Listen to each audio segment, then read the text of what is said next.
Hi guys, how's it going? So today, fun little video for you just to this is a bit for us, a bit for you. It's an interesting video, I think, just showing where RS has come over the past few years, gear-wise. Obviously we're using a lot more new gear these days since we've been doing it a while, and I thought it would be fun just to have a little look at the difference between the gear that we used to shoot on and the gear that we shoot on now.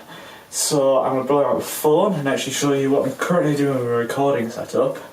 So obviously this setup is purely set up this way currently for the sake of the video. I would not normally be doing this kind of thing. However, I start phone recording. You can see here we have two cameras. So on the right over here we have my Nikon D5100, and on the left over here we have my Panasonic GH4R. So let's just do a little walkthrough. So I'm going to go over to the Nikon first. It's very quickly run out of battery, so I'm going to try and make this video relatively quick. Basically this was what we started on at RS. There was a different tripod that I currently don't have. It's somewhere, I think. I'm not entirely sure where it is. It's a tripod from quite some time ago. But as I say, it's just a simple stills tripod. It's a Enduro sticks with Benro head, and on the camera as well we've got Nikon's 18-105 and obviously the D5100. And in the bag over here there's a few bits and bobs that we did get. I've got filters, got all the lenses, flash, that kind of thing. So that was basically where we started. Obviously we would, after a little while, we did get Rode VideoMic Go's. Got two of those now for getting some better audio other than the microphone, which is, I'll be quite interested to see how that sounds. And over here, I should actually be completely out of focus probably. You can't really see it currently, is a Panasonic GH4R. So if I come around here, have a look. There's the GH4 just there. Try and get it to be exposed properly.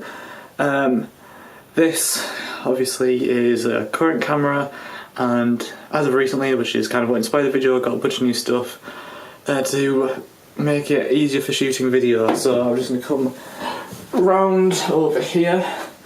On the front, this is a matte box. It's a basically glorified filter holder slash lens hood. So normally you would have a lens hood like this, which come with the lens normally, but over here we have a matte box. So of course you can see the lens through there, flags for blocking out the sun coming in from different angles, and over at the top here, as you can see, obviously it'd be easier if I was operating this from the proper position, which would be right here, is there are two filter slots. I'll just loosen that one up.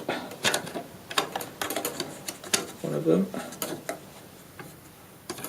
I can pull up that. So this is a tray that I can stick a filter in, and slots right in that, which is very nice.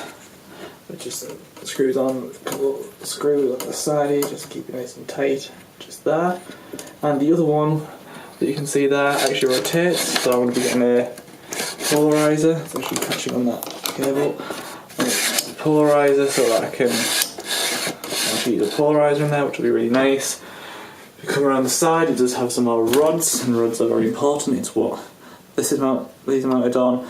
Rods over here. Eventually I'll have potentially wireless transmitters or wireless audio or that kind of thing. I'll be attaching stuff to this before too long, hopefully. Probably the microphone will end up being mounted to here before long too, which will be really nice.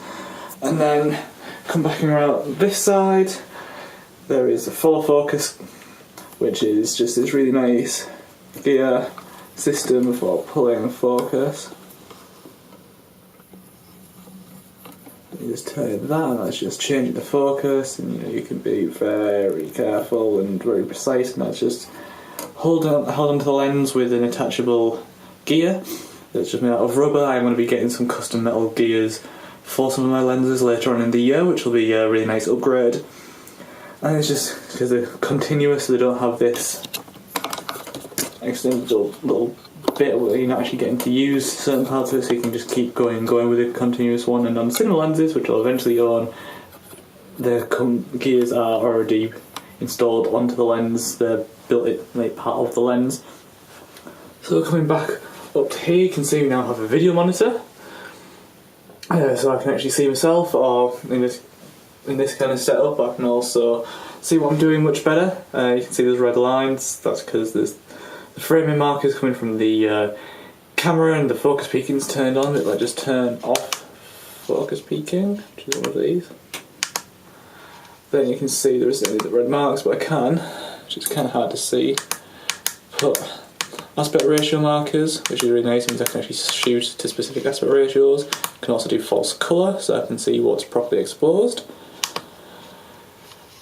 So yeah, it's a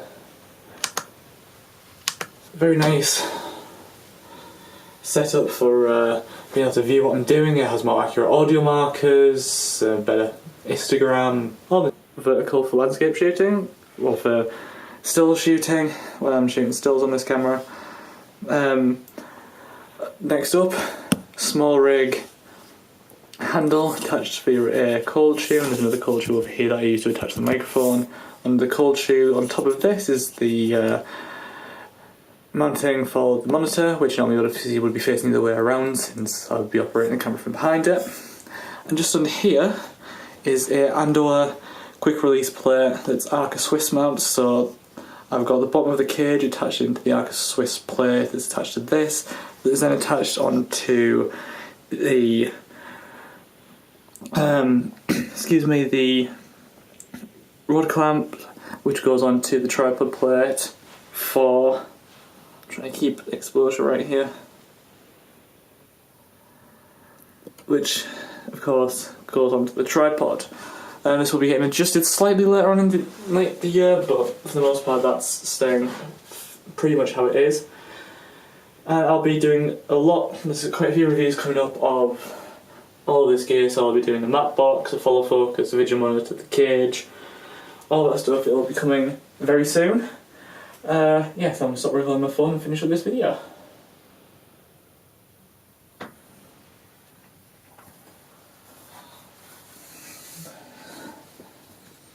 So as you can see, what's really nice is we've gone from a very rudimentary kit over here on the Nikon, which you should see noticeable difference in image quality hopefully, since the GH4 is shooting 4K and that's shooting 1080. Obviously this is all being delivered in 1080, but the 4K should provide a better image going into the 1080. What I didn't mention there is another bit of gear that we did get is this microphone. I have done a review of this. It's the Rode wireless filmmaker kit that's currently running into our Sony audio recorder that's over on the bed there. To get some nice clean audio, it's much nicer. So yeah, I just wanted to do this to kind of have a look into the progress we've made gear-wise, because we really haven't got any new gear until we've really needed something. So once we've had a use for the follow focus, I got the follow focus. You know, we've had the use for some of this we've had the need to use some of this stuff for a little while and haven't got around to getting it quite as soon as we'd hoped. But we have an awfully good kit now that's only going to be expanding, especially over the next few years.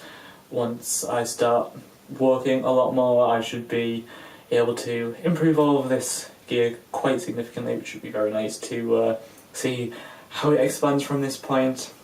A few things I already know where the main rig's going, and of course my Nikon very soon will I'll always keep it. It was my first DSLR, and it's it's something that I'll definitely always be keeping. It's a great B cam if I need something that's a bit better than a phone.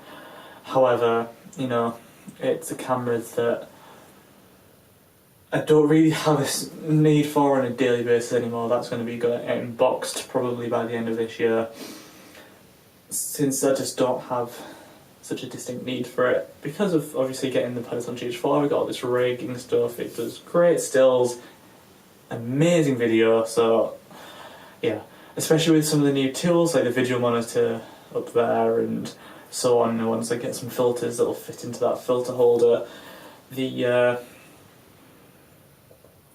case will be significantly better. So I hope you guys enjoyed that little video there looking at the progress we've made gear-wise and our progression between the Nikon D5100, one lens and a tripod, which is how we shot Demons, over to this kit here, which some of it is yet to actually see a film set, hopefully very soon. Hopefully in March we should be back on set, so stay tuned for what's coming not long after March once we start filming again. In the meantime, I have a lot of review videos and all sorts of other videos planned, so stay tuned for that. Hope you guys have enjoyed watching. Adios.